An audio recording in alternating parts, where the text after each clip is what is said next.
Dear students, आइए आज capacitor में हम लोग सर्किट को एनालिसिस करने की डिफरेंट मेथड्स देखेंगे। उसके लिए जो बेसिक है वो है किरचॉफ्स रूल। इसको सबसे पहले समझ लेते हैं हम। तो किरचॉफ्स रूल में केवल दो रूल हैं जिनको ध्यान से समझना है। एक है जंक्शन रूल और दूसरा है लूप रूल। जंक्शन रूल कहता है कि किसी जंक्शन पर नेट चार्ज जो है वो जीरो होता है, यानी यहाँ पर चार्ज आया है तो वो आगे जाएगा, वहाँ रुक नहीं सकता। ठीक है, जैसे यहाँ Q चार्ज आया है, यहाँ Q1 गया, यहाँ Q2 गया, तो Q is equal to Q1 plus Q2। इसको हम लोग ऐसे समझ लें कि इस जंक्शन पर अगर हम खड़े हो जाएं तो यहाँ पर देखेंगे तो हम कौन सा चार्ज दिखेगा, ऊपर प्लस Q1, नीचे देखेंगे तो प्लस Q2 इस प्लेट में दिखेगा, और यहाँ देखेंगे तो इस प्लेट में क्या दिखेगा, माइनस Q। तो इन सब का सम आप करोगे माइनस Q1 और Q2 का, तो वो ज़ीरो आना चाहिए। तो जंक्शन पर नेट चार्ज जीरो, ये मतलब है। ठीक है, उसी को दूसरे तरीके से हम कहते हैं कि भाई Q चार्ज आया है, Q1 Q2 गया है, तो Q is equal to Q1 plus Q2 है। ठीक है, तो ये जंक्शन रूल है, बहुत आसान है। दूसरा है लूप रूल। ज़रा ध्यान से देखें कि किसी भी लूप में नेट पोटेंशियल डिफरेंस जीरो होता है, ये इसका स्टेटमेंट है। ठीक है, net potential drop across the loop is equal to zero, यानी एक लूप है, क्लोज्ड लूप है, उसमें नेट पोटेंशियल ड्रॉप जो है वो हम जीरो मान के चलेंगे। तो ये लूप रूल है। ज़रा देखें तो इसका मतलब क्या है। जैसे यहाँ पर हमने आपको एक ये जो सर्किट दिखाया है, इसमें दो लूप दिख रहे हैं, एक ये वाला, एक ये वाला दिख रहा है, एक और दिख रहा है बड़ा वाला। ठीक है, तो ज़रा देखें कि इन लूप में हम लोग इसको लगाना चाहते हैं, लूप रूल, और समझना चाहते हैं। तो सबसे पहले हम देखें कि यहाँ पर देखो कि ये एक बैटरी है E2 वाली और एक है E1 वाली। इसने कुछ चार्ज दिया होगा, इसने कुछ चार्ज दिया होगा, ये दोनों चार्ज को कहाँ से मिला होगा रास्ता, ये दोनों मिल करके इधर आए होंगे। ठीक, तो ऐसा हमने चार्ज का डिस्ट्रीब्यूशन कर लिया। देखो यहाँ से हमने Q2 दिया है, यहाँ से हमने Q1 दिया है। तो चार्ज जब जाता है ना, तो जो प्लेट मिलती है उसको पॉजिटिव करता है। इधर से जाता है, जैसे हमने कहा, तो जो प्लेट मिली उसको पॉजिटिव किया। इसने Q2 दिया और इसने Q1 दिया, और दोनों मिल करके फिर यहाँ चले गए।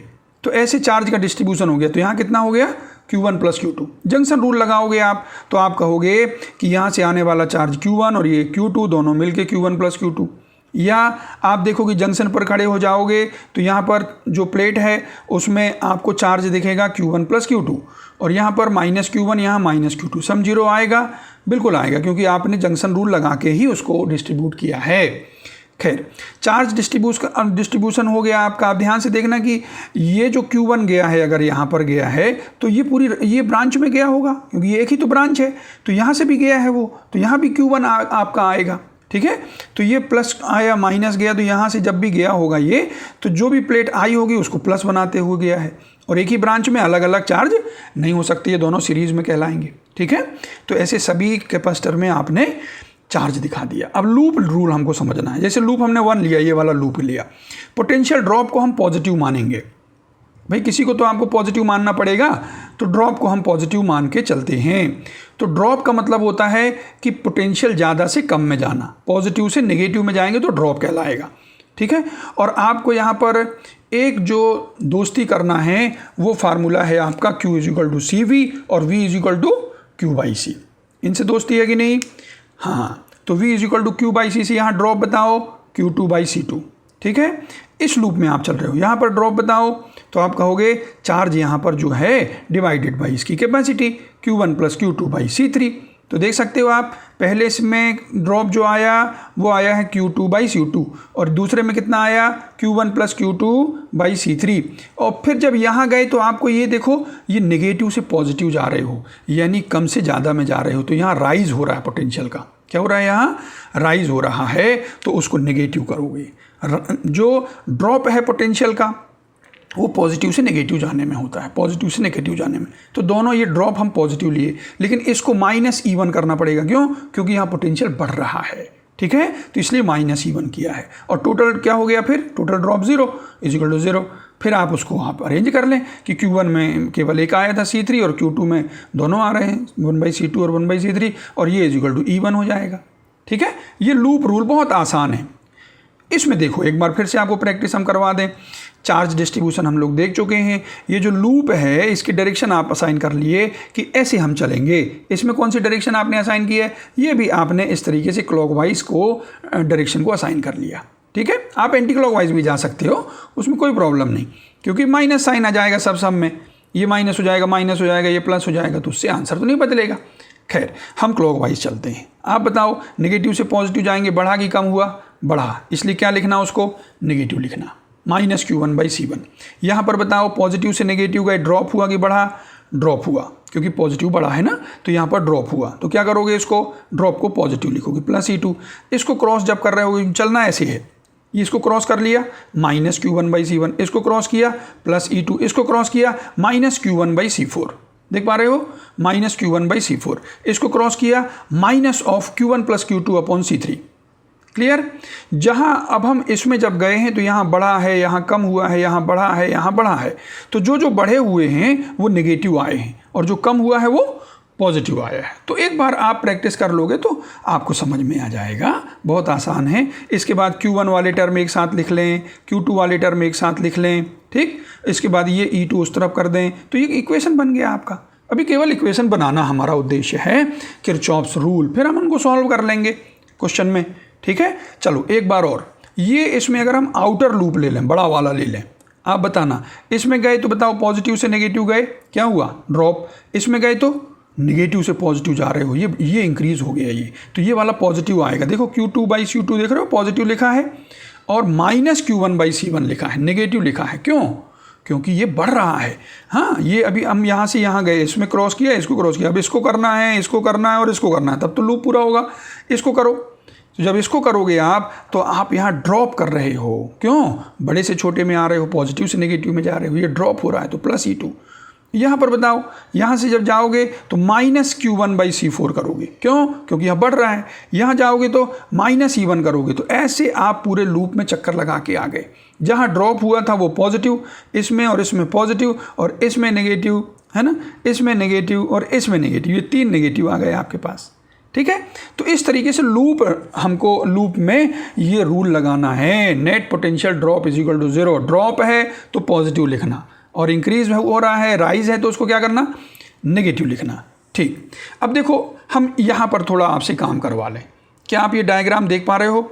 यहाँ पर देखो, हमने जो कैपेसिटर लिए हुए हैं ना, ये व्हीटस्टोन ब्रिज का यहाँ प्रिंसिपल समझ लें, ये साइड में हमने समझाया है, यहाँ देख लो पहले। ये कहता है, इसका स्टेटमेंट होता है व्हीटस्टोन ब्रिज का, कि ऐसे अगर 5 रेजिस्टर आपके कैपेसिटर्स हों, C1, C2, C3, C4, C5, और अगर इनका रेशो 1 और 2 का 3 और 4 के रेशो के बराबर है, ये देखो C1/C2 = C3/C4 अगर है, तो ये जो C और D पॉइंट लिखे हुए हैं हमने, इनका पोटेंशियल इक्वल रहता है। मतलब ये C5 में कोई चार्ज नहीं जाएगा। भी चार्ज तभी आएगा ना, Q = C × V लिखते हो, पोटेंशियल डिफरेंस होगा। तो जब ये पोटेंशियल बराबर हो गए, कब हो गए, जब ये बैलेंस्ड है व्हीटस्टोन ब्रिज। कब बैलेंस्ड है, जब ये इसका रेशो C1 और C2 का C3 और C4 के बराबर हो, तो C5 में कोई चार्ज नहीं जाएगा। ये इसका स्टेटमेंट है। अभी हम लोग इसको प्रूफ करने वाले हैं। अगर ये इसमें कोई चार्ज नहीं जाएगा, किसमें, C5 में, तो C5 को हटा दो आप। जब C5 में कोई चार्ज ही नहीं गया तो वो सर्किट में है ही नहीं। ठीक है, तो यहाँ इसको हटा दोगे तो क्या होगा, C1 C2 आपके सीरीज में दिखने लगेंगे, C3 C4 सीरीज में दिखने लगेंगे, और बैटरी आपकी रहेगी। वो बीच में जो लगा था उसको हटा दिया। क्यों, क्योंकि बैलेंस्ड जब है, इनका रेशो अगर if it happens to be equal, the ratio of C1 C2 and C3 and C4, these 2 ratios are equal, then only we can remove this one, middle one. ठीक है, और यहाँ पर जब इसको हटा दोगे तो ये दोनों आपस में सीरीज, ये दोनों आपस में सीरीज, है ना, इनका सीरीज बता सकते हो, C1 C2/C1 + C2, इसका सीरीज बोलो C3 C4/C3 + C4, और फिर बाद में ऐड हो जाएंगे दोनों। तो बहुत ही आसान हो जाएगा। यहाँ पर हमने जो क्वेश्चन दिया है आपको, इसको हम प्रूफ करने वाले हैं अब। ठीक है, अगर हम ये प्रूफ कर लेंगे, तो अगर हमको ये प्रूफ हो जाता पहले से, तो देखो कितना आसानी से क्वेश्चन का हम आंसर निकाल लेते। जरा समझना, ये 1 है, ये 2 है ना, तो 1:2 रेशो हुआ। यहाँ पर क्या लिया हमने, 2 और 4 लिया, दिख रहा है, ये 2 है, ये 4 है, तो 2:4, ये भी 1/2 का रेशो आया। तो जब ये रेशो और ये रेशो बराबर हो, तो बीच वाले कैपेसिटर को हटा दो, तो ऊपर 1 2 और नीचे 2 4 मिलते आपको, है ना। तो ये 1 2 का जो नेट आ जाता वो कितना हो जाता, 2 × 1 = 2/3, और नीचे 4 टू जा 8/6, 8/6 मतलब 4/3, ये दोनों आपस में पैरेलल हो जाते, दोनों को ऐड करते, 4 + 2 6/3 मतलब 2 आंसर आ जाता है इसका, ठीक है। या इसमें आप कहते कि नेट जो हमारा आया है ये 2/3 4/3 और दोनों के अक्रॉस पोटेंशियल डिफरेंस 2 है, तो इसमें चार्ज बोलो, चार्ज Q=CV होता है। जब आपको C पता है, V पता है, तो आंसर बता सकते हो ना, कितना आ जाएगा 4/3। यहाँ पर बोलो 4/3 है आपका कैपेसिटी और 2 है पोटेंशियल डिफरेंस, तो चार्ज बोलो 8/3 हो जाएगा, 4 टू जा 8/3 है, 2 टू जा 4/3, वही आंसर निकालने वाले हैं यहाँ पर हम लोग 4/3 8/3, ठीक है। और यहाँ पर आपको किरचॉफ्स रूल से हम प्रूफ कराएंगे। जरा ध्यान से देखो, हमने यहाँ पर क्या किया है कि ये 1 है, ये 2 है, ये 2 है, ये 4 है, ठीक है। ये हमने ब्लू से लिखा हुआ है, ये कैपेसिटी लिखी हुई है। अब हमने यहाँ पर चार्ज दिया है, तो चार्ज जब यहाँ से ले गए तो हम Q चार्ज ले गए हैं, ठीक है। और वो उसमें Q1 ऊपर चला गया, तो यहाँ कितना गया आप बताओ जंक्शन रूल से। अगर Q1 अगर ऊपर चला गया है और Q लेके आए थे तो नीचे कितना Q - Q1, वेरी नाइस। अगर इस Q1 से हम कहते हैं थोड़ा यहाँ चला गया, Q2 में चला, इधर चला गया Q2, तो इधर कितना बचा Q1 - Q2, जंक्शन रूल लगाया, ये Q1 आया, इधर चला गया Q2 आ गया, अगर इसमें तो इसमें कितना Q1 - Q2, क्लियर है। तो ये वाला चार्ज हम Q लेके आए थे, यहाँ Q1 था, यहाँ Q - Q1 जंक्शन रूल से, और इस Q1 से यहाँ Q2 गया है, तो यहाँ Q1 - Q2, और ये Q2 अगर आया और ये Q - Q1 है, इन दोनों को ऐड कर दोगे तो क्या बनेगा Q - Q1 + Q2 बनेगा, वो इसमें दे दो। तो इस तरीके से जंक्शन रूल आप फॉलो करते हुए चार्ज को डिस्ट्रीब्यूट कर दो, ठीक है। अब हम बताते हैं कि यहाँ पर ये जो Q2 है ना, इसकी वैल्यू 0 आप प्रूफ कर दोगे। क्यों? क्योंकि ये रेशो बराबर है 1:2 = 2:4, ठीक है। वो आने वाला है, जरा ध्यान से देखना। मेरे पास यहाँ पर कितने लूप हैं, तो आप कहोगे ये पहला वाला लूप है, ये दूसरा वाला लूप है ना, ये बड़ा वाला लूप भी हो सकता है और एक बाहर वाला लूप भी हो सकता है। ऐसे बहुत सारे आपके पास लूप हैं। मैं यहाँ 3 लूप में बात करूँगा, एक ये वाला, एक ये वाला और एक ये बाहर वाला, ये इधर होते हुए बैटरी लेते हुए 2 4 और बैटरी, क्लियर है। तो यहाँ पर अगर आप ये लूप में वो जो किरचॉफ्स रूल आप सीख के आए हो लगा दो, तो आपका आंसर Q2 = 0 मिलने वाला है। बोलो शुरू है? हाँ, आओ शुरुआत करते। यहाँ पर बताओ लूप 1, बोलो आप खुद बोलो Q1/1, वेरी नाइस। यहाँ पर बताओ ये है Q2 और ये है 2 है, पॉजिटिव से नेगेटिव जाना ड्रॉप, पॉजिटिव से नेगेटिव जाना ड्रॉप, तो ये Q1/1 और ये Q2/2 दिख रहा है आपको। तीसरा नेगेटिव है, बताओगे क्यों? क्योंकि ये नेगेटिव से पॉजिटिव गया है, ये इंक्रीज है, तो Q - Q1/2, क्लियर। और इनको सॉल्व करोगे तो ये इक्वेशन बनेगा क्या, 3Q1 + Q2 = Q, रख लिए। अब बताओ ये लूप नंबर 2 है, ठीक। हम जब इस लूप में चलेंगे, हम कहेंगे कि ड्रॉप होगा तो पॉजिटिव लिखेंगे और राइज होगा तो नेगेटिव रखेंगे, क्लियर। आप बताना, ये आप पहले बताओ, ये यहाँ ड्रॉप होगा कि राइज होगा? यहाँ पर ड्रॉप होगा, पॉजिटिव से नेगेटिव जाओगे। यहाँ पर बताओ, यहाँ पर राइज होगा। यहाँ पर बताओ, यहाँ राइज होगा। तो इसमें पहला टर्म जो आएगा वो पॉजिटिव आएगा, देख पा रहे हो। दूसरा टर्म नेगेटिव आएगा और तीसरा टर्म भी नेगेटिव आएगा। आपको चार्ज अपॉन कैपेसिटी लिख देना है, charge upon capacity, charge upon capacity लिख दिए। ये दूसरा इक्वेशन आ गया, इसको आप सॉल्व कर लो तो ऐसा बन गया ये 3Q1 - 5Q2 = Q। मेरे भाइयों, यहाँ पर आप देख पा रहे हो कि अगर ये इसको मैं कहूँ कि ये 3Q1 है और ये भी 3Q1 है, इक्वेशन 1 को 2 से माइनस कर दूँ मैं, ठीक है। ये 2 को 1 से माइनस कर दूँ, दिस माइनस दिस कर दूँ, ठीक। तो 3Q1 कैंसिल हुआ और Q2 और माइनस 5Q2 तो 6Q2 हो गया, ये 6Q2 और Q - Q0। तो आप ही बताओ 6Q2 = 0 मतलब Q2 = 0, ठीक है। Q2 = क्या आएगा? 0 आएगा। तो अगर Q2 0 आ गया तो आप खुद ही बता दो Q1 = क्या हो जाएगा? Q/3 हो जाएगा। Q1 = Q/3 हो जाएगा, ठीक है। Q2 = 0 आप प्रूव कर लिए हो। अभी तीसरा लूप में आपको दिखाया ही नहीं, ये तीसरा लूप कौन सा है? ये 2 का, 4 का और ये बैटरी का। आप चलोगे, आप बताओ यहाँ क्या होगा? ड्रॉप। यहाँ क्या होगा? ड्रॉप। यहाँ क्या होगा? ये राइज होगा। तो ये और ये पॉजिटिव आएंगे क्योंकि ये लूप में ऐसे ऐसे घूमना है आपको, है ना। तो ये और ये पॉजिटिव आएंगे, ये देख सकते हो आप, ये देखो Q - Q1/2, वही है वो Q - Q1/2। और ये वाला देखो Q - Q1 + Q2/4, ठीक। और ये बाहर चले आए बैटरी से, तो -2 = 0। इसको सॉल्व करोगे तो ये इक्वेशन आएगा, क्लियर। अब इसमें Q2 = आपका पता है 0 है, Q2 को 0 रख देना, है ना, और Q1 इज इक्वल टू क्या रख देना, Q1 is equal to Q/3। हम लोग यहाँ से Q2 को 0 करके Q1 is equal to Q/3 लाए थे, तो यहाँ पर आप अगर Q/3 करोगे तो ये -Q हो जाएगा, ये +3Q है तो क्या हो जाएगा 2Q, और ये तो 0 है, 2Q इज इक्वल टू 8 तो Q is equal to 4, Q2 is equal to 0 है, Q इज इक्वल टू 4 है, तो Q1 is equal to Q/3 था तो 4/3 था, और Q माइनस Q1 कर दोगे क्योंकि यहाँ पर चार्ज Q माइनस Q1 था ना, तो यहाँ Q माइनस Q1 कर दोगे तो 8/3 आ जाएगा। तो इस तरीके से जो हम लोग यहाँ से अगर हम देख लिए थे कि बीच वाला अगर हटा दें तो ये सब आंसर हमारे ऐसे ही मिल गए थे। आपने अगर इसको प्रूफ करना है तो ये प्रूफ हो गया कि जब ये बैलेंस्ड होता है 1:2 और ये भी 1:2 का रेशो है तो बीच वाले को हम हटा सकते हैं। ठीक है, ये व्हीट स्टोन ब्रिज का प्रिंसिपल है कि जब भी ये रेशो बराबर हों तो हम बीच वाले कैपेसिटर को हटा सकते हैं क्योंकि उसके अक्रॉस पोटेंशियल डिफरेंस 0 होता है। ये क्लियर हुआ? अच्छा, इसका हम यहाँ पर थोड़ा एप्लीकेशंस कर लें। ठीक है, आप बिल्कुल ऐसे देख के बताना, क्या आपको ये व्हीट स्टोन ब्रिज दिख रहा है? ये देखो, ये AB है, और क्या आपको ये C1 C2 C3 C4 दिखा? एक और एक्स्ट्रा जुड़ा हुआ है, कोई बात नहीं, इसको आप कहोगे कि ये जो आपका C1 C2 और C3 C4 का रेशो, अब चूंकि CC ही दिए हुए हैं तो इसलिए इसको हटा सकते हो। अगर इसको हटा दोगे तो कितना आसान आपका डायग्राम बन गया। ये देखो, यहाँ से यहाँ ये सीरीज़ हो गया, यहाँ से यहाँ सीरीज़ हो गया, और ये एक्स्ट्रा जुड़ा हुआ है, तो जुड़ा रहना। तो ऐसे B के बीच में क्या करना है, तो ये बताओ, इस CC का C/2, CC का C/2, है ना, और ये C, और सब को ऐड कर दो तो आंसर है। आसान कि नहीं?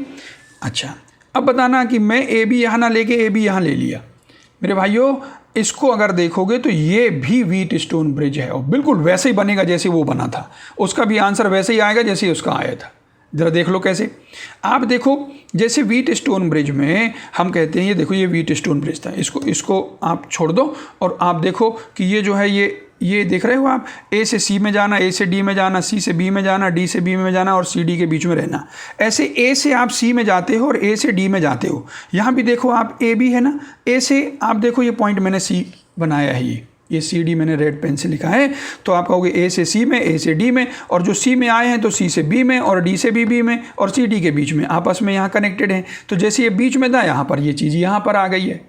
ठीक, तो बिल्कुल ये डायग्राम आप ऐसे बना सकते हो कि AC के बीच में हमको ये मिल जाने वाला है, AC के बीच में ये वाला, ठीक है, ऐसे आपको AD के बीच में मिलने वाला है, AD के बीच में ये यहाँ पर मिलने वाला है।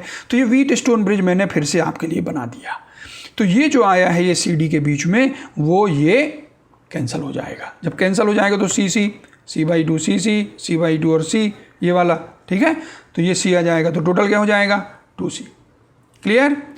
व्हीट स्टोन ब्रिज आपको कभी कभी ऐसे भी दे दिया जाता है। ये देखो, इसमें भी आप 5 कैपेसिटर्स देखोगे, इसमें भी आपको AC दिखेगा, दिख रहा है, AC दिख रहा है, और AD भी दिख रहा है। ये दिख रहा है AD, है ना, AD के बीच में एक है, AC के बीच में एक है, और वो जो C और D है वो भी B से जुड़े हुए हैं। देखो, C B से जुड़ा है, D B से जुड़ा है, और CD के बीच में एक है। तो ये बीच वाला जो कैपेसिटर है ना, वही है ये CD के बीच में।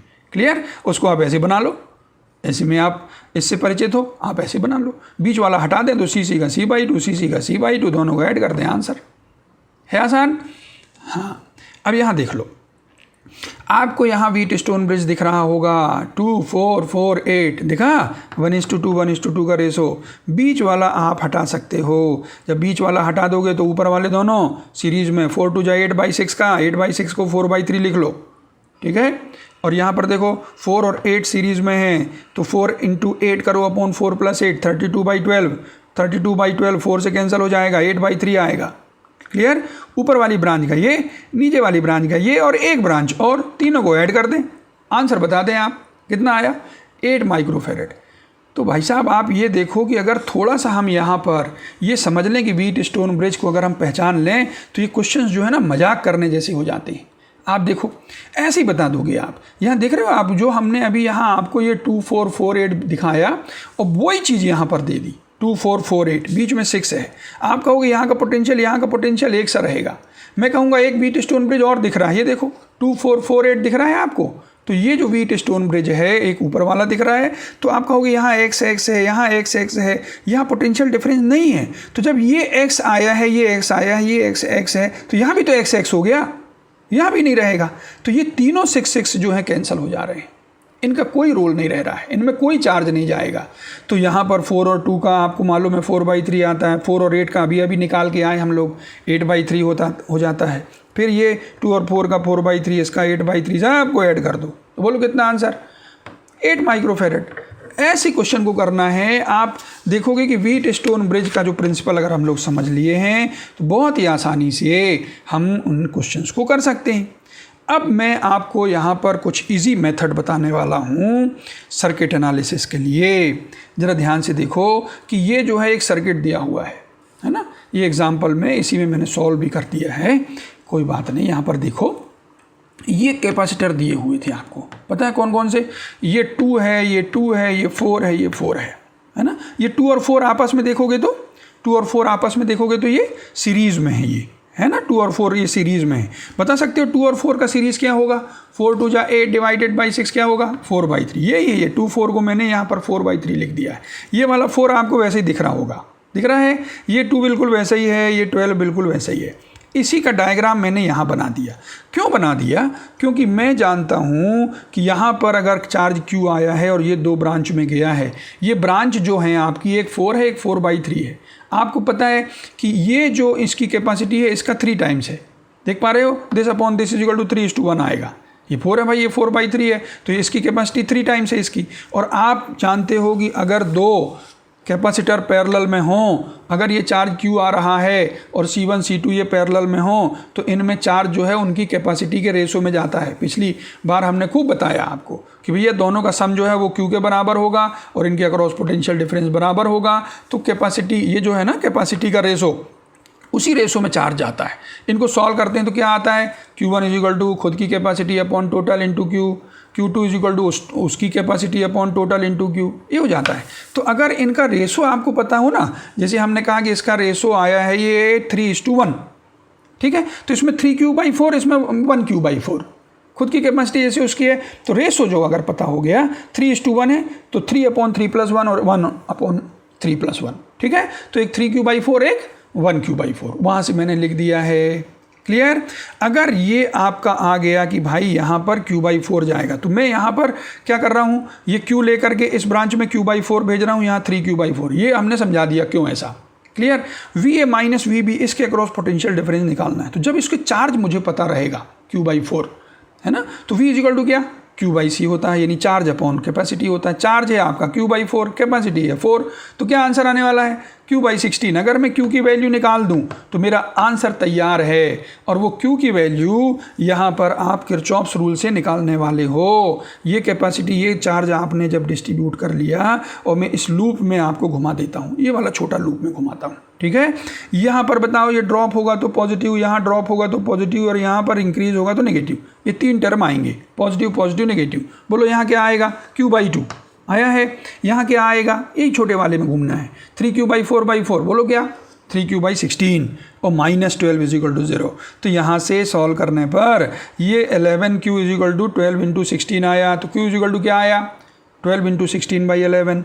इस Q की वैल्यू कोई तो ढूंढ रहा था, यहाँ पर रखने वाला हूँ मैं। Q/16 में मेरा आंसर आएगा, कितना आएगा, 12/11 आएगा। तो ये तो आपकी अपनी मेथड है जो किरचॉफ्स रूल से की गई।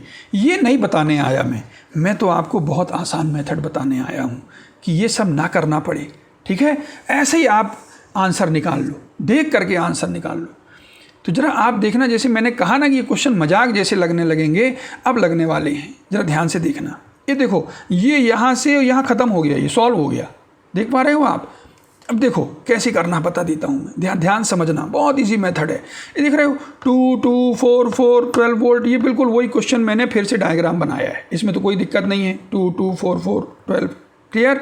इसमें मुझे A से B में पोटेंशियल डिफरेंस चाहिए, तो मैं जो पोटेंशियल डिफरेंस चाहिए है ये A VA माइनस VB को मैं X लिख देता हूँ कि ये पोटेंशियल ड्रॉप भैया यहाँ से यहाँ X है, मान लिया। अब आपको जो दोस्ती करना है वो केवल कौन कौन से फार्मूला से करना है, Q is equal to CV और V is equal to Q/C करोगे। ठीक, आप बताओ ये क्या है, ये रेड पेन से लिखा हुआ मैंने क्या कहा, ये पोटेंशियल ड्रॉप है, X है, ठीक है। जो चीज़ निकालना है उसी को X मानते हो, आपकी मैथमेटिक्स कहती है, ठीक। ये X है, ये पोटेंशियल डिफरेंस है, ये X है, ड्रॉप है। आप बताओ ड्रॉप हुआ है, पॉजिटिव से नेगेटिव आए होगे, है ना। तो चार्ज ऐसा होगा, यहाँ ऊपर पॉजिटिव होगा, नीचे नेगेटिव होगा। कितना होगा? Q equal to C V पता है, सी ये है, वी ए है, बोलो 4x, यहाँ 4x लिख दिया मैंने। फिर से मैंने V A minus V B को x मान लिया है कि ये ड्रॉप हो रहा है, यानी ये पॉजिटिव से नेगेटिव है। अब ये पोटेंशियल ड्रॉप मैंने बोला है ये v है, ठीक है। तो Q equal to C V, तो 4x ये चार्ज लिख दिया मैंने। क्लियर हुआ? राइट। अब ये दोनों सीरीज में हैं, अभी हम लोग खूब अच्छे से समझ के आए हैं, ठीक है। तो यहाँ पर ये आप कहोगे इसमें 4x चार्ज है तो इसमें भी 4x चार्ज होगा। चार्ज एक ही ब्रांच में अलग अलग नहीं हो सकता, वो दोनों सीरीज़ में हैं, ठीक। 4x है। आप बताओ इसकी कैपेसिटी है 2 और आपने फार्मूला आपने कहा है कि मैं फार्मूला से दोस्ती कर लिया हूँ, Q is equal to C V, तो V is equal to Q by C. अब ये Q है तो आपका 4x और C ये है, Q बाई सी बताओ 4x बाई 2, 2x। क्लियर है? तो यहाँ पर x आया था, चार्ज निकाला, यहाँ चार्ज उतना ही रहेगा और चार्ज आ गया तो पोटेंशियल आपने निकाल लिया। क्लियर? तो यहाँ पोटेंशियल आ गया 2x। आप बताओ अब ये 2x और x मिलके कितना पोटेंशियल दिए? 3x दिए। तो आप कहोगे कि इस ये वाली ब्रांच और ये वाली ब्रांच ये दोनों पैरेलल थी ना भाई, तो इसमें भी तो 3x रहेगा।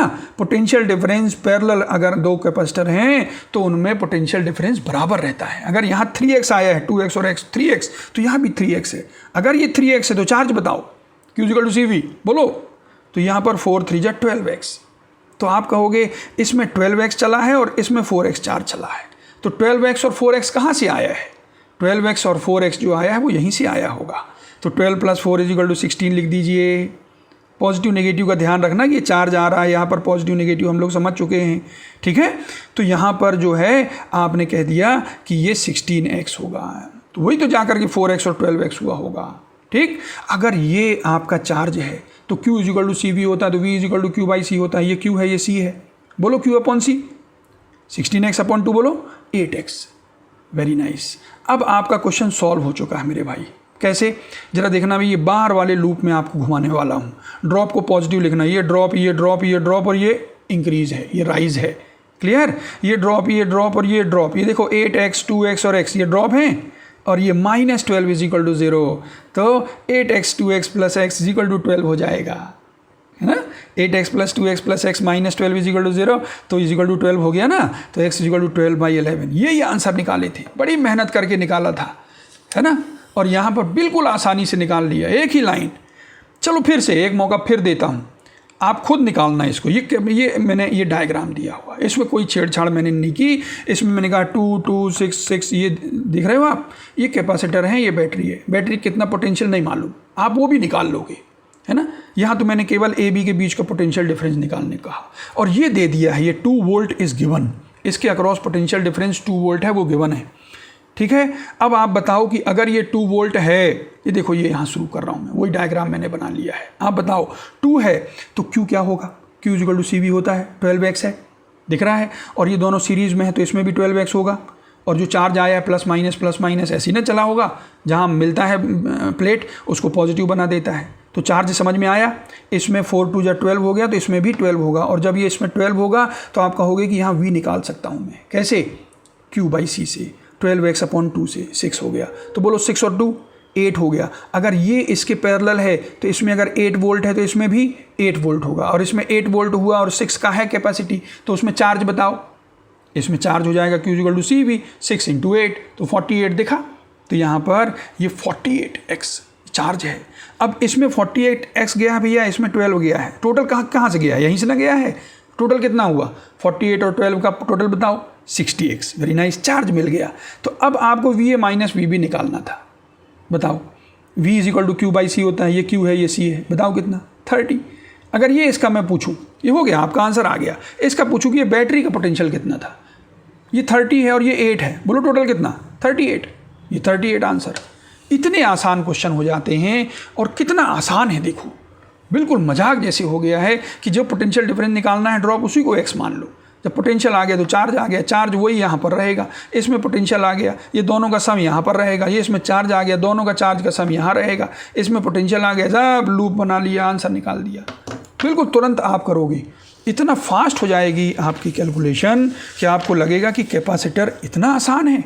हाँ, बिल्कुल इतना ही आसान है। ये देखो एक और मेथड में बताने वाला हूँ जो आपकी प्रॉब्लम को ख़त्म कर देगा। इसको हम लोग जो व्हीटस्टोन ब्रिज देख के आए ना, उसका कभी कभी क्या होता है कि व्हीटस्टोन ब्रिज जैसा दिखता तो है, लेकिन ये जो होता है यहाँ पर इसमें रिवर्स सिमेट्री होती है। जैसे ये रेशो 1:3 है ना, यहाँ 3:1 आता है। अब क्या करोगे कि ये यहाँ पर तो ये बैलेंस्ड व्हीटस्टोन ब्रिज नहीं है, व्हीटस्टोन ब्रिज तो है लेकिन ये बैलेंस्ड नहीं है, बल्कि यहाँ सिमेट्री है और रिवर्स सिमेट्री है। यहाँ ए में खड़े होकर के कोई देखा तो उसको 1:3 दिखा, बी में खड़े होकर के देखेगा उसको भी 1:3 दिखेगा, और 4 से जुड़े हुए, ये भी 4 से जुड़ा हुआ, 4 कॉमन है। तो इसको हम बोलते हैं ये सिमेट्रिक है, ये फिगर सिमेट्रिक है, समझ गए। तो यहाँ पर मैंने यहाँ पूछा है कि कैपेसिटी बताओ, इसकी कैपेसिटी ए और बी के बीच में बताओ। तो पहले तो मैं आपको बता दूं कि भैया ये सिमेट्रिसिटी को फॉलो करते हुए कैसे निकालते हैं, फिर आपको मैं नोडल एनालिसिस बताऊंगा जिससे कि आपको क्वेश्चन आसान हो जाए। तो पहले मैं आपको बताता हूँ कि जब आपने ए में खड़े होकर के देखा आपको 1:3 नज़र आए, बी में भी आपको 1:3 नज़र आए, तो यहाँ पर ये बैटरी मैंने नहीं दिखाया है ना ए बी के बीच में, लेकिन यहाँ पर दिखा दिया है कि ये बैटरी का पॉजिटिव टर्मिनल होगा वी पोटेंशियल का, बैटरी का नेगेटिव टर्मिनल होगा 0 का। ठीक है, ये पोटेंशियल डिफरेंस मैंने वी लगाया। ठीक है, तो ये वी लगाया है पोटेंशियल डिफरेंस, इसने चार्ज दिया होगा Q सपोज, तो ऊपर Q1 गया होगा तो नीचे क्या हो गया होगा Q माइनस Q1। चार्ज का कंजर्वेशन आप जानते हो। ठीक है, अब यहाँ पर ये ध्यान देना कि अगर ये 1 Q1 लेके गया है और ये 3 Q माइनस Q1 लेके गया है, तो B में जैसे यहाँ A में चार्ज दिया है तो B में चार्ज को वापस लेना है। वही तो आप बैटरी यहाँ पर देती है और फिर नेगेटिव टर्मिनल में आता है, चार्ज को सर्कुलेट करते हैं हम। तो जैसे ये Q यहाँ से गया है यहाँ पर, उसको वापस लेता है। क्लियर है। तो जो चार्ज ये 1,3 दिए हैं वही 1,3 यहाँ पर वो वापस इसको दे देंगे, सिमेट्री है इसलिए। तो यहाँ पर जो 1 Q1 ले गया था ना, ये Q1 कहेगा भाई ले जाओ। ये जो 3 में Q माइनस Q1 गया था, ये Q माइनस Q1 3 में दिखेगा। अगर ये सिमेट्रिक है तो आप ऐसा कर सकते हो, नहीं होंगी तो फिर अलग लेना पड़ेगा आपको। भैया ये Q1 है तो यहाँ Q2 गया, यहाँ इतना गया, अलग अलग वेरिएबल बढ़ जाएंगे, यहाँ वेरिएबल कम हो जाएगा। केवल आपका वेरिएबल Q और Q1 है, बात समझना। ठीक है, ये सिमेट्रिसिटी आपने फॉलो कर लिया। अच्छा, अब बताओ ये Q1 है और यहाँ पर Q माइनस Q1, यहाँ क्या होगा? आप कहोगे Q1 से ये इतना गया है यहाँ, तो ये माइनस ये कर दो, Q1 माइनस Q1 करोगे तो क्या आएगा? ये आएगा 2Q1 माइनस Q आएगा, this minus this, Q1 minus Q1 करोगे तो 2Q1 माइनस Q। अब हम कहते हैं कि आप क्या करो, A से B में जाओ। ठीक है, A से B में पोटेंशियल डिफरेंस V माइनस 0। अब आप कहोगे कि ऊपर वाले रास्ते से, अपर ब्रांच से जाना है और एक ये जेड रास्ते से जाना है, जेब्रा कटिंग, जेब्रा क्रॉसिंग। ठीक है, ऊपर से गए, देखो पॉजिटिव पॉजिटिव आएगा, Q1/1 और Q माइनस Q1/3 आ जाएगा। क्लियर। तो ये एक आपका फार्मूला बन गया, इक्वेशन बन गया 2Q1 + Q = 3V। अगर आप कहोगे कि नीचे से जाऊंगा तो नहीं मिलेगा, नीचे से जाओगे तो यही फार्मूला मिलेगा, यही मिलेगा, क्योंकि यहाँ भी Q1/1 मिलेगा, यहाँ Q माइनस Q1/3 मिलेगा। बस ये पहले मिल जाएगा, ये बाद में मिलेगा। क्यों? बिल्कुल वैसे ही ब्रांच है भाई। हाँ, अब जेड पाथ से चलना है, तो जेड पाथ से चलो, A से B में ही जाना है। बताओ ये पॉजिटिव, ये पॉजिटिव, ये भी पॉजिटिव, बोलो V = Q1/1 2Q1 - Q/4 और ये Q1/1। ठीक है, इसको सॉल्व कर लें आप, तो ये आ जाता है, इसको सॉल्व करने पर 10Q1 - Q = 4V। मेरे भाइयों, अगर आप AB के बीच में यहाँ पर कैपेसिटी निकालना चाहते हो, आपको पता है आपने कितना पोटेंशियल डिफरेंस दिया सर्किट को, V, आपने कितना चार्ज दिया सर्किट को, Q, वही सर्कुलेट हुआ है। तो मैं कहता हूँ कि अगर मैं इस Q को V के टर्म्स में निकाल लूँ तो Q = समथिंग × V आएगा, वही समथिंग C होगा। ये पूरा सर्किट को आप इससे रिप्लेस कर सकते हो। समझ में आ रही बात? तो Q निकालने जा रहा हूँ मैं कि Q = समथिंग × V, तो जो समथिंग है वही मेरा आंसर है।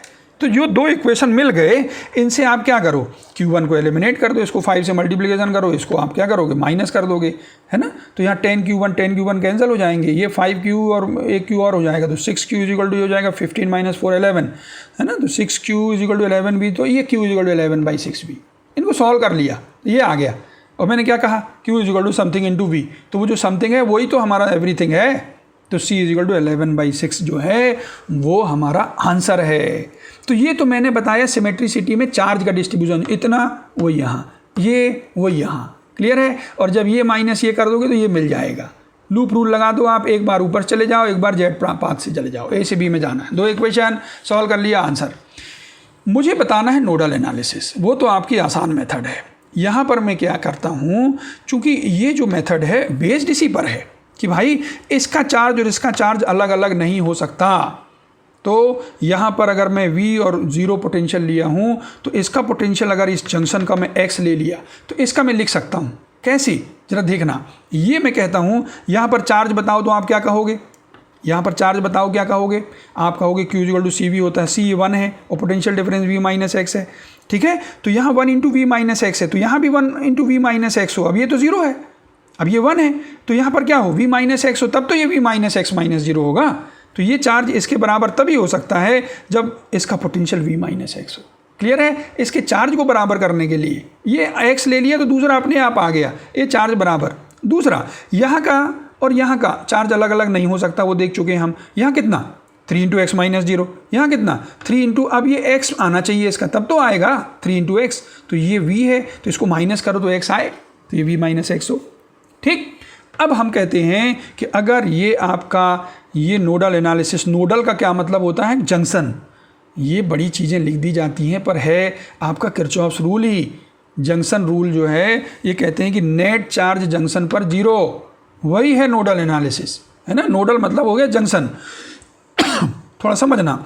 और ये अगर मान लो आपको ये x की वैल्यू आ गई ना तो आंसर आपका आ जाता। ज़रा मैं समझा दूँ क्यों आसान है ये, क्योंकि C = होता है चार्ज अपॉन क्या, चार्ज अपॉन पोटेंशियल डिफरेंस होता है।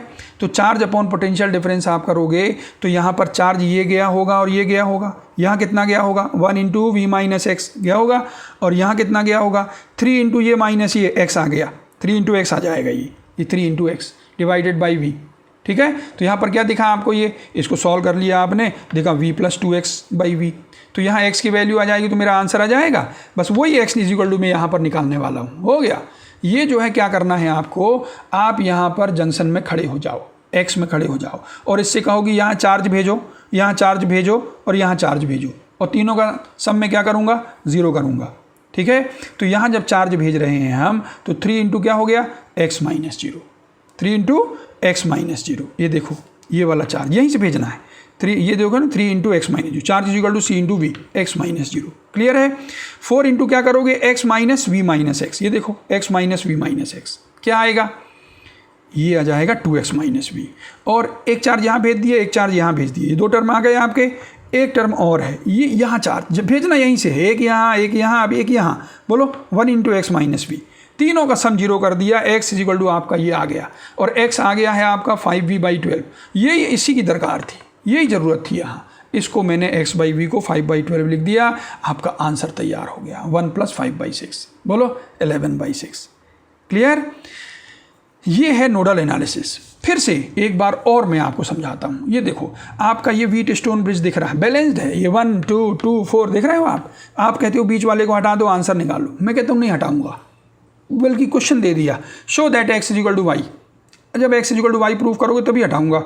आप कहोगे कि ये x है और ये y है, मैं x में खड़ा हो जाऊंगा फिर y में खड़ा हो जाऊंगा। ठीक है। 2 इक्वेशन आएंगे, पहले x में खड़े होकर के आप बताओ ये 2 × x - 0 किए, देखा ये 2 × x - 0 दिख रहा है। फिर ये आप कहोगे कि ये वाला 2 × x - y दिखा यहाँ से यहाँ, तो आप कहोगे ये 2 × x - y भी मुझे दिख गया। अब बताओ ये वाला चार्ज कितना गया होगा 1 × x - v दिख रहा है आपको पहला टर्म, तो 1 × x - v कर लो। 3 टर्म आ गए, ये 2 × समथिंग, 1 × समथिंग और 2 × समथिंग, 2 × x - y है ना, 2 × ये x - 0 और 1 × x - यहीं से चार्ज देना है, ये आ गए।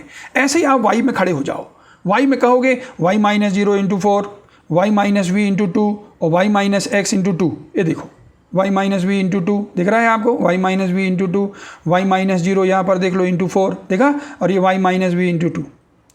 ठीक है, y - v × 2 ये हम पहले कर दिए थे, और ये y - x × 2। ये क्लियर है। 3 आपके आ गए, इसमें से आपने ये जो इक्वेशन बनाए। अब मैं कहता हूँ ये = v है, ये = v है, दोनों को इक्वेट कर दूँ। 5x - 2y = 4y - x, 6x = 6y, x = y। Proof हो गया कि x और y के पोटेंशियल बराबर रहते हैं, इसलिए हटाते हैं।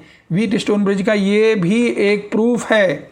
ठीक है। तो नोडल एनालिसिस में अगर मान लीजिए आप यहाँ पर x और y लेके चलते तो आप यहाँ पर खड़े हो जाते और फिर यहाँ खड़े हो जाते, दो इक्वेशन बनाते, आप देखते कि ये इनमें रिलेशनशिप जो है वही आती जो हम लोगों ने बनाई है। तो यहाँ पर जो पता था हमको कि ये रिवर्स सिमेट्री है, उसका यूज़ कर लिए हम लोग कि भैया यहाँ का चार्ज बराबर, यहाँ का चार्ज यहाँ का, तो वहाँ से निकल आया, इसलिए वो आसान हो गया। और नहीं तो अगर ये 1 3 3 1 जैसे ना हो, 1 2 3 4 ऐसे हो, तो आप x और y लेकर के नोडल एनालिसिस कर लो, ठीक है, उसमें फिर आप चार्ज निकाल लो। तो इस तरीके से ये बहुत आसान हो जाता है। अच्छा, अब यहाँ मैं बता दूँ आपको कि देखो यही नोडल एनालिसिस से थोड़ा से आगे बढ़ते हैं हम लोग। इसका एक और यूज़ है, मैं कहता हूँ कि यहाँ VA माइनस VB निकाल सकते हो आप। बोलो VA minus VB equal to क्या करोगे, यहाँ से यहाँ जाओगे -2 प्लस Q/2, ये चार्ज दिया हुआ है, ऐसे लिखोगे ना, हाँ -2 प्लस Q/2 लिखोगे। यहाँ पर मैंने पूछा है चार्ज ऑन दी कैपेसिटर बताओ, तो आपका चार्ज जो आ जाएगा वो क्या आ जाएगा, यहाँ पर सॉल्व कर लोगे VA माइनस VB प्लस 2 × 2। इसको ध्यान रखना, ये क्वेश्चन मैंने दिया ना इसलिए दिया कि जब आपको ये A और B दिए हुए हों और कैपेसिटर हो और बैटरी हो और A से B में जाने पर बैटरी का नेगेटिव मिले तो वो प्लस हो जाता है, ये देख रहे हो आप, ये हो जाता है। क्या करना, VA माइनस VB प्लस 2 हो जाएगा इंटू ये कैपेसिटी आ जाएगी। नहीं तो अभी तक हम लोग क्या करते थे, Q = C भी करते थे, तो ये नहीं बैटरी दी हुई होती थी, केवल C दिया होता था और पोटेंशियल डिफरेंस दिया होता था। लेकिन बैटरी भी दी हुई हो तो घबराना नहीं, क्या करना, A से B में जाने पर नेगेटिव मिले तो प्लस कर देना, ठीक है। अब जरा मैं आपसे यहाँ पर करवाने वाला हूँ, आप बताओ, ये पहले मैं थर्ड वाला समझा रहा हूँ, क्यों, क्योंकि अभी मैंने जो समझाया कि A और B में अगर मुझे पोटेंशियल डिफरेंस लाना है तो मैं A से B में जाऊँगा, है ना, ऊपर से जाऊंगा, यहाँ से जाऊंगा, यहाँ से जाऊंगा और कहूँगा कि A से B में जाने पर टोटल चार्ज 0। तो आप बताओ, ऊपर से गए तो ये कैपेसिटी मिली 4 और बैटरी क्या मिली 6, माइनस मिला, प्लस कर दो, बोलो 4 × VA माइनस VB प्लस 6 आया ना। बिल्कुल वही चीज़ जो समझा के आया मैं, बिल्कुल यहाँ करना, कैपेसिटी उठाओ और क्या करो, VA माइनस VB और देखो कि बैटरी का माइनस मिल रहा है, प्लस कर दो। दूसरे बीच वाली ब्रांच से भी 2 × करना है आप, क्योंकि कैपेसिटी 2 है, बोलो VA माइनस VB क्या करोगे, माइनस है ये तो प्लस 12 कर दोगे। तीसरे का बताओ, VA माइनस VB है ना, 1 × करना है तो क्या करोगे, प्लस 24 कर दोगे। मेरे भाइयों, कितनी आसानी से VA माइनस VB आ जाएगा, आप सोच नहीं सकते। और नहीं तो आप चार्ज डिस्ट्रीब्यूट कर देना कि यहाँ पर भाई 24 वाली बैटरी जो है या Q चार्ज लेके गई, ये Q1 दिया, ये Q2 दिया, लूप रूल लगाओ, है ना, 1 घंटे में आंसर आता, ये 5 मिनट में आता है। अब आप खुद ही सोच लो, ये वाला देख लो, ये कहता है कि ये बैटरी है, ये कैपेसिटर है, ये बैटरी है, देख रहे हो, ये कैपेसिटर है, A और B के बीच में पोटेंशियल डिफरेंस बताओ। और ये बीच वाला कैपेसिटर ना दिया ही नहीं कैपेसिटी, मैंने C ले लिया है। क्या ले लिया मैंने, C ले लिया है, ठीक है। जरा ध्यान से देखना, A और B के बीच में पोटेंशियल डिफरेंस बताओ। ये वाला ब्रांच, ये वाला ब्रांच और ये वाला, 3 रास्ते हैं A से B में जाने के, है ना। ये वाला से चलोगे तो आपको 2 × मिलेगा VA माइनस VB, नेगेटिव मिलेगा तो क्या करोगे, +2 करोगे। यही वाला ब्रांच है वो, 2 × VA माइनस VB +2 करें। और ये वाला से चलोगे तो बताओ, VA माइनस VB और प्लस मिल रहा है यहाँ पर, तो उसको क्या करना, नेगेटिव मिलेगा तो प्लस करना और पॉजिटिव मिलेगा तो माइनस करना। Capacity into VA minus VB और बैटरी मिलती है, उसको आपको प्लस या माइनस देखना है। प्लस मिले तो माइनस करना है, माइनस मिले तो प्लस करना है। और ये वाली ब्रांच करो, ये वाली ब्रांच में मैंने C ले लिया है, तो C इंटू क्या हो जाएगा चार्ज यहाँ पर, VA माइनस VB। तो टोटल चार्ज जब 0 कर दिया आपने तो यहाँ पर VA माइनस VB कॉमन निकाला, ये आया। और देखो ये 2 है, ये भी 2 है और ये C है ना, 2 + 2 4 + C आया। और ये देखो 2 × 2 = 4, 2 ये भी 2 × 2 = 4, 4 - 4 कैंसिल हो गया, तो आपको ये मिला। अब आप कहते हो कि C तो नेगेटिव हो नहीं सकता, तो ये इंटू ये = 0 है, तो आप कहोगे यही 0 होगा क्योंकि ये तो ब्रैकेट में 0 है नहीं, तो VA माइनस VB 0 है। तो 3 चीज़ें ये पहले समझ लिए, अब आपने फिर इसको समझ लिया, उसी से ये समझ लिया, ठीक है। लास्ट आपको बस 1 मिनट और मैं लेने वाला हूँ, यहाँ पर आपका 1 मिनट और। स्यूडो जंक्शन, ये कभी कभी ऐसा डायग्राम दिया होता है ना, तो आप देखते हो कि ये बिल्कुल सिमेट्रिक है। यहाँ खड़े होकर के देखो जैसे दिखता है ना, ऐसे यहाँ खड़े होकर देखो तो दिखता है। जैसे ये चार्ज देगा वही चार्ज यहाँ आएगा। देखो मैंने Q1 लिख रखा है, देखा है ना। ये अगर इसने A ने Q1 यहाँ दिया, ये Q2 दिया, तो ये वापस भी वैसा ही लेगा, ये सिमेट्री है। क्लियर। तो इसलिए ये जो चार्ज यहाँ पर आके डिस्ट्रीब्यूट हुआ होगा, यहाँ नहीं गया होगा, तो इसलिए ये जंक्शन जो है वो स्यूडो कहलाता है। कि है जंक्शन लेकिन वो जंक्शन का काम नहीं करता, इसलिए आप हटा लो। आप हटा लोगे तो आप कितनी आसानी से कैलकुलेशन कर पाओगे। ये दोनों सीरीज़ में पैरेलल हैं, है ना, जो भी आया उसके साथ ये दोनों फिर सीरीज़ में आ गए, फिर ये आपस में सीरीज़ हैं, फिर आपस में पैरेलल हो गए, आंसर आ गया। ऐसे यहाँ पर बताओ जो चार्ज इसने दिया होगा ऊपर नीचे बीच में, तो वैसे ही कैपेसिटी सब सिमेट्रिक है। तो आप कहोगे कि ये जो है ये डिस्ट्रीब्यूशन नहीं होगा, जो चार्ज यहाँ होगा वो यहाँ होगा, ये जो देगा ये देगा, वही चीज़ हमको यहाँ मिल जाएंगी। तो ये जंक्शन जो है वो स्यूडो जंक्शन कहलाते हैं। इनको अलग कर लो आप और बिल्कुल वैसे ही आप सॉल्व कर लो, आपका आंसर आ जाएगा, है ना। तो इस तरीके की चीज़ें अगर आप ध्यान से समझ के चलोगे तो आप खुद ही देखो कितने मज़े में रहोगे, आप कितनी आसानी से एनालिसिस करोगे। तो ये वीडियो को आप एक बार दो बार ज़रूर देखो, खुद से सॉल्व करो साथ में, और फिर इसको कंफर्म करो और फिर क्वेश्चंस करो। Okay, thank you.